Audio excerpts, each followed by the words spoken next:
Menstrual hygiene has not received adequate attention in sub-Saharan Africa. Menstrual products are actually imported from other countries, and this makes it difficult for teenagers to afford them. But today, young people can produce their own menstrual products from the comforts of their home, and this is thanks to Generosity Global. Mind you, aside hygiene, Generosity Global is also committed to providing potable water to the population of Africa who need it the most. And so far on this project, more than 60,000 people in the north region of Cameroon have benefited. On this edition of Managing Africa, we'll walk you through the journey of Empire Ventures and also Generosity Global. These are two institutions that are run by a fine mind, rich Akwo. Stay with us and go nowhere.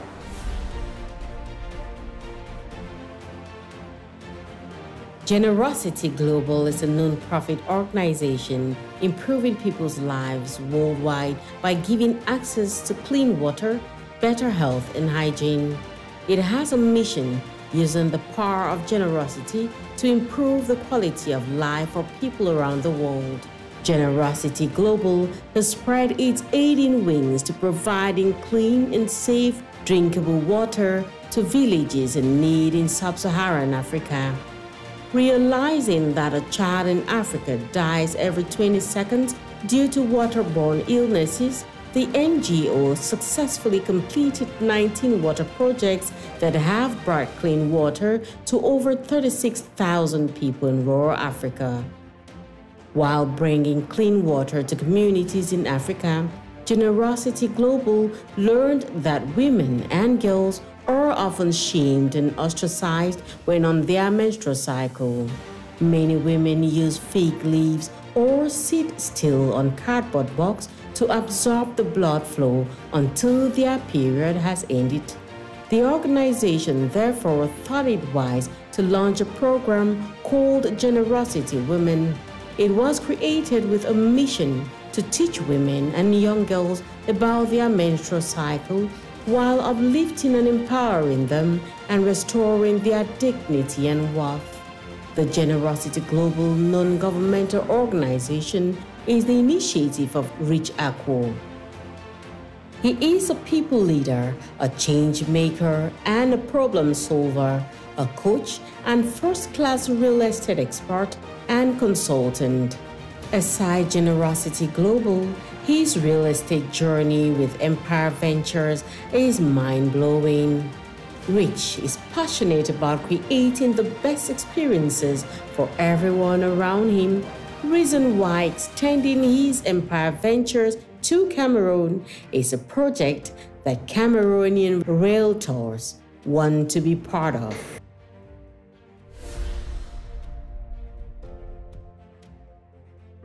Welcome back, televiewers. Join me as we welcome on board Rich Akwo. He is the founder and Chief Generosity Officer at Generosity Global Incorporated. He's also a social entrepreneur and a human impact leader. He's a real estate investor and a developer. Ladies and gentlemen, Rich Akwo. Ms. Nadine, thank you for having me on your show today. I'm glad to be back with you. It is an honor to actually have you grace the stage of Managing Africa. I am all honored. I am flattered. I am, blessed to be here with you today. It's been a long time coming. Great. How is your stay in Cameroon? So far, so good. I love, whenever I'm back in Cameroon, I love being in Cameroon. There's something about this soil that I am longing for over and over and over. Whenever I'm in the States, I want to come back as much as I can. By the way, you look very good. Well, thank you very much. Do you sport? You look dashing yourself. Thank you. Yes, indeed. Do you sport? Yes, of course. Of course. You look like it. They say health is wealth, so it starts there. You have been able to touch the lives of so many people through the works you do, particularly on Generosity Global. Yes. Before we get into Generosity Global, tell us, how do you feel when you impact people's lives? How does that make you feel? For me, it's not even about how I feel, but it's about the transformation that happens to somebody. I believe we are put into this world to touch lives and impact lives and transform lives. And so for me, I believe that it's a spiritual calling, it's a mission that I was given by God. So, but the reality is not me doing it. We have a lot of people that work with me that make these things happen. So when we are able to see the impact firsthand and the transformation, it brings joy, of course, but then it tells us that there's still more that we can do as a human society, as a community, that there are lives that we can touch and transform. So we all must take upon our mandates to do whatever we can to make this world a better place. You are the founder of Generosity Global. Please tell us about what you do on Generosity Global. Yeah. What is it all about? So Generosity Global is a non-governmental organization, NGO. We are based in the US, Yes. 13 years in operations. And our core areas now as an organization is we focus on providing clean water access to people in rural villages, primarily in Cameroon and Kenya. So that's our core. And then we also focus on women menstrual health and hygiene programs, Yes. where we work with women in villages and rural communities to equip them with the tools and resources that they need to manage their menstrual health, as well as introducing them to life skills that can equip them with the capacity to manage themselves and to empower themselves to be financial contributors to their homes, their society, their community, and the world at large.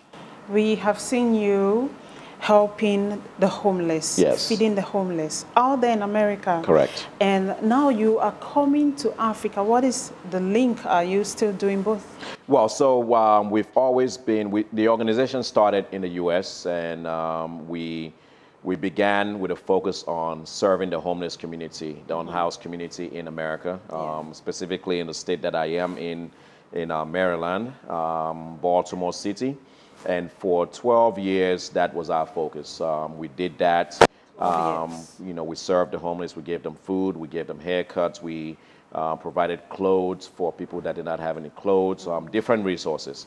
Somewhere around year 8 of the organization existing, we also built a mobile shower facility, which is basically a trailer that we converted into bathrooms, so people that without showers, they can take showers in, so they can feel good, feel fresh. It's a form of human dignity to dignify the least of these. And so we did that, but we carved out the U.S. focus to primarily focus on the services that we rendered to the homeless community. We incorporated the water activities, the water initiatives, I believe back in 2016. That's when I first started coming back to Cameroon and discovered that there was a huge problem from a personal experience that I had with a young girl that died from diarrhea because she had consumed contaminated water. And so that for me was unsettling. That for me was unfathomable. Like, this girl did not deserve to die. Yes. And so when upon me doing more research into the water crisis, I realized that it's a big problem. We know as Cameroonians, we know that this is a huge problem that we face even in today's day and time, right? So more so people who are in underdeveloped regions in Cameroon and throughout Africa, that they themselves do not have access to reliable sources of water. So our mission is to bring clean water to as many people as possible. Cameroon just happened to be home for me. I love the country, but you also realize that as we have the resources and the funding, we are able to spread our tentacles, our hands to other countries. So we are operating currently in Cameroon and in Kenya. That's amazing. Thank you. Is there a reason why you chose the northern part of Cameroon for the water project? They did not, honestly. We started the projects primarily in the Southwest. Okay. You know, being somebody I was born in Kumba, so we started home. But then, as we all know, the crisis, it was unstable for us to operate in those regions, because we did not want to invest so much money only for those things to be destroyed. And so a very unique opportunity came about where through another organization that they did a project in the far north region in Marua. Yes. We were referred to the leaders over there. The leaders were referred to us. And upon our visit, we realized, like, wow, these people have absolutely no water. These people, there's so much more that we can do here. Like literally dry lands, deserts, different, bigger needs that we saw. And even till this day, as much as we have done that, there's so much more that needs to be, to be done. But one thing I always say is help humanity is not restricted to one place. It's all about, where you find a real need and if you have the capacity to reach that need. And so that's how we operate. Capacity is usually aided by funding. And so people always say, when are you coming? I'm like, when we have money, we're going to be there. When we get more funding, we can get there. So our operations is somewhat limited. It's limited more like by funding, because from a capacity standpoint and people standpoint, we have that. But, funding, just like every other organization, business, we are all fighting for funding to do what we want to do. That's true, to be able to achieve the goal. Absolutely. You've touched the lives of, or you've helped over 60,000 people. Yes. With clean water. Correct. Which is something, it's massive. What are some of the challenges that you faced to be able to come up with this project? Top of the line is always funding. Raising money year after year after year after year to make sure that we have enough to carry out a successful projects. Other challenges that we may have, per se, it's, working with reliable contractors, drilling companies. As of now, we are still operating with third-party sources that provide the drilling. Our vision is to own our own drilling rigs that can operate in an efficient way. But I'll say that's usually the tough, in the beginning, that was a tough challenge, but we're being able to build the relationships with some of these operators, and now they understand our processes, our systems, our ways. I think, mindset is also a challenge for a lot of Cameroonians. Okay. I always say, I always say, but I see it. If it's not something that you're suffering with or dealing with, you don't care. Yes. Very few people care as to how the condition of living that another person is, that state. And I understand, we live in a country where people themselves are still trying to survive. True. So it's like, how do you expect somebody who's trying to, survive themselves to go worry about somebody else who's trying to survive, right? So I understand the mindset, but I really believe that no matter where you are in life, we all have something to give. So even if you are still in a space of trying to survive, you have something to contribute to this world. So funding, operations, as well as mindset, those are usually the challenges that we face. But when I look at the positives, it's more about community, building a community, building a following, and showing people that we all can, come together and get things done.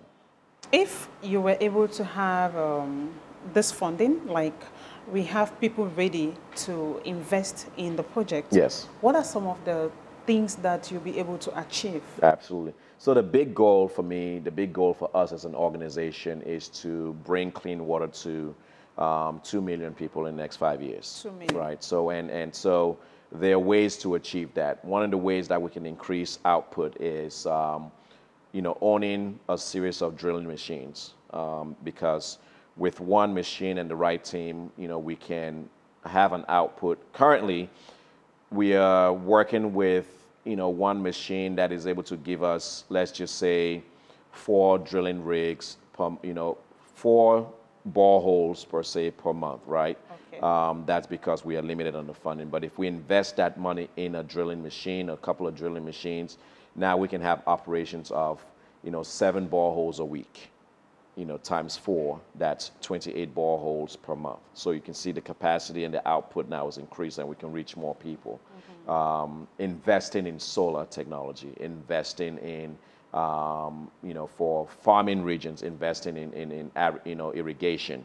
When it comes to our women's program, investing in resources that can help build developing women to be able to fend for themselves. So money is a facilitator for many things. And so we are constantly knocking on doors. We are constantly leading by example. We are constantly putting forth our impact so the world can see what we are doing to attract, partners, sponsors, investors to help us do more.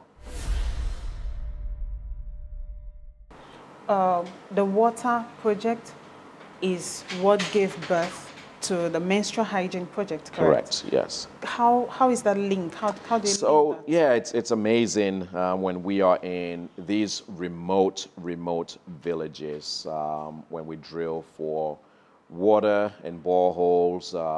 I've seen it with my own 2 eyes. Prior to that, a woman who is on her cycle, who is going through her period, her menses, a sight that is, for me, like, how can a human being live like this? This young girl is taking a very dirty rag and a cloth to stop the flow, to stop bleeding. And the effect from that is infection. It's either a dirty rag, something dirty, just cardboard, just something to stop flow. And so we realized that it was a hygienic concern, it was a health issue, and even with the local hospital there are a lot of reported cases of women, attracting, diseases, through vaginal contact and things like that. So the thing that water does is water solves a lot of problems. With clean water now, women are able to take care of themselves properly, wash themselves. If they have rags or, towels at home, they can reuse that, they can wash it. But what we are doing is we are helping women now sew reusable menstrual pads, where those pads have the function to be able to absorb as much blood, but now they can rewash that with the introduction of clean water. They can wash that and use that over and over, and that gives them a 5-year span that they can use one single sanitary menstrual pad to take care of themselves. So they don't have to worry about, and it's something new, it's something unique, right? It's something that has to take, I think the funny thing is, like, how does that work, As a man, I say I can only explain this as much, but the women that are using it, they are loving it, right? But what it does, it eliminates the need of the woman that's in a village that does not have the money to have to buy, import things and over and up, it's sustainable. It teaches a life skill, and it gives women the opportunity to maximize that skill, not only for making their own pads, but now maybe get into tailoring, sewing clothes, fashion, things like that. And we, the vision is to be able to, at the end of the day, use that as a way to empower women to be able to stand on their own and do their own things. This project is currently running in Kenya. Correct. And also in Cameroon. Absolutely. How can people be a part of the project? Absolutely. So we are operating in Limbe. We have our first Generosity Women's Center, and people are welcome to come and volunteer over there. They are welcome to bring in their expertise. Obviously, if you have donations, we take the donations as well. You're welcome to donate. There are different things you can donate, from soap to sewing machines to money, funding. That way we can continue to work. But I think when we serve one another, we invite people to come and serve alongside us. We invite people to come along and be part of our mission, so that way we can be collectively in a collaborative spirit, transform the human condition. Great. So, ladies and gentlemen, Rich Akwo here is a lover of humanitarian activities, but that alone doesn't define him. Even though he's being very modest with what he does, you can see from your screens that he has achieved a lot. He has helped a lot of people, and he actually has fun doing that. Yes. But that is not all what he does. As I told you on the introduction, he is also a real estate investor and also a developer. So we are going to be diving into what he does as far as real estate is concerned. Rich. Yes. Now, let's talk about Empire Ventures, the luxury real estate brand. You're bringing that into Cameroon now recently, right? Correct, yes. Tell us, first of all, how this is going for you. What is it all about? Well, it's really just all about real estate. For me, it's transforming and elevating the landscape of luxury real estate in Cameroon. You know, real estate is something I enjoy. Buildings is something I enjoy. And so when you look at the development of Africa, and you look at just Cameroon, there's so much potential. I am one person that, if you know me and friends who know me, I am betting a lot on Africa. And I am betting a lot with my investors, with my partners, and say, look, this is the future. And by the way, not to cut it short, but that's why he is right here on Managing Africa. We are here to manage the continent. Absolutely. And that's why we need mindsets like this one. Absolutely. So I believe in the future of Africa, the present and the future, right? And we have seen many people who have made it here and have used the tools and the resources and the networks that they have within Africa itself, within Cameroon, to make it. So when I look at the landscape of real estate in Cameroon, you know, it's still very virgin. You know, there are things that have been built and things that are yet to come. But I really believe that the time is now to take, you know, a stronghold in the market and really strategically go about creating a product that serves a particular clientele. And for me, I'm all about luxury. I'm all about high end. I'm all about, you know, being able to meet the need for people who are looking for something that is sophisticated. In this 21st century. 21st century. Modern, yet has a touch of an element of culture in it.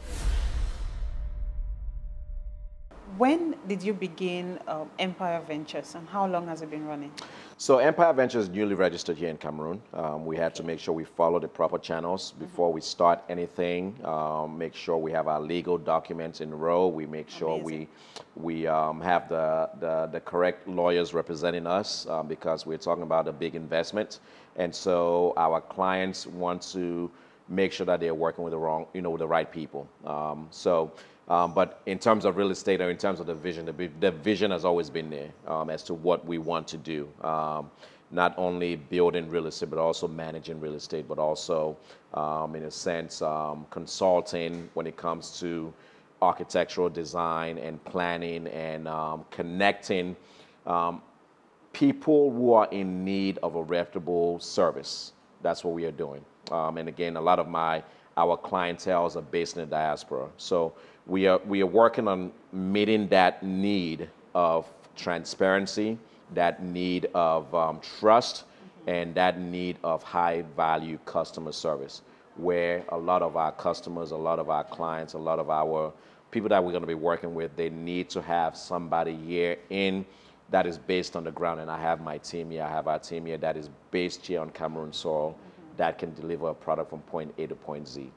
How can Empire Ventures contribute to societal development? Well, I think, what it is understanding what a particular community has planned in terms of growth, in terms of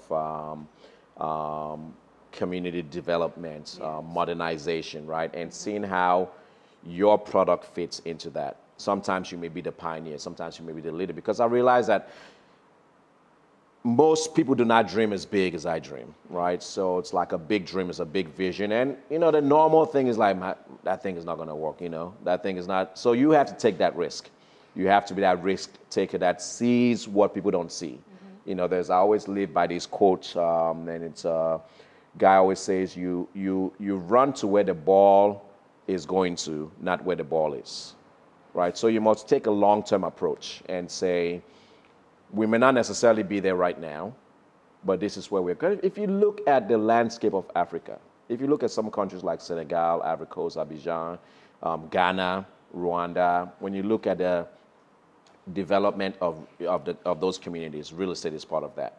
And now you go into downtowns and these areas, bustling, beautiful, energetic. Real estate has a role to play with that. Now, the challenge that we're going to, we face here, obviously, we know, from the economic challenges as well as infrastructure challenges. But those are things that you cannot wait and say, oh, until these things are in place, that's when I'm going to start doing things. But say, no, this is what we have in hand. This is what we're going to work with, and we're going to build in spite of what we lack. Because the reality is, a lot of these things we can work, without them, but in a sense, work with them as much as we have. The plan is to use local labor, local talent, local artisans, local builders, people who are from a particular region who understand what it takes to make things happen. All right, so we are coming to the end of this edition, but before we do that, we would like to have some advice from you. What do you have to tell the young Cameroonians that are watching you right now, and they are getting inspired by your story, your journey? What do you have to tell them based on what they are doing right now and how they can grow, how they can start up something? What is your advice generally for them, especially for entrepreneurs? We are all dreamers. Start with dream and vision. And so that's the beginning, the starting point.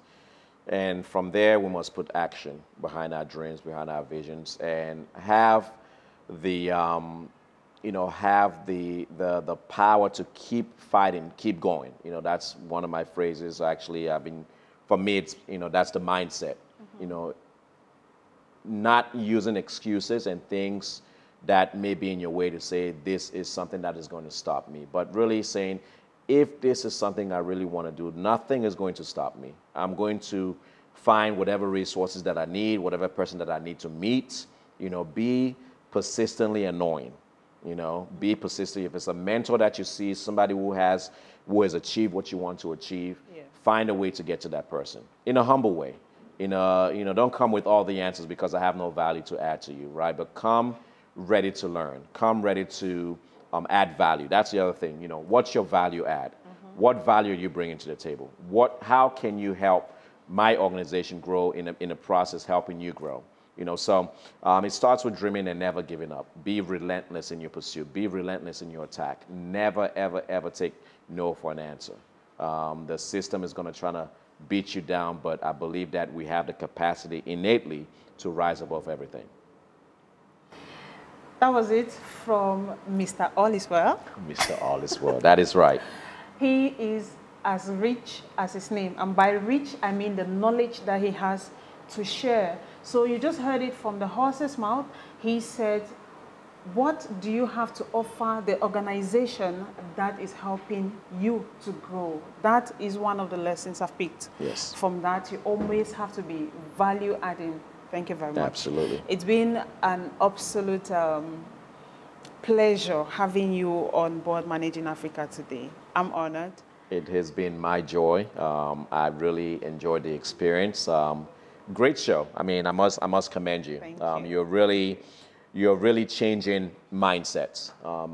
I know the people who are watching this show and been watching the last 2 seasons and now season 3. There are quite a few lives that you have changed, that you have transformed. If somebody hasn't told you that, trust me, you have transformed some minds, and you have maybe, set the next billionaire on their course they don't even know yet. Amazing. Yes. Thank you so much. I'm so honored. Well, that was it for this edition of Managing Africa. Thank you so much for spending your time with us, and continue to keep it here on Managing Africa, as we have more guests and amazing fine minds to come to you subsequently on the program. Remember, it's Saturday, 6 p.m. and we're right there. Have a lovely day and stay safe.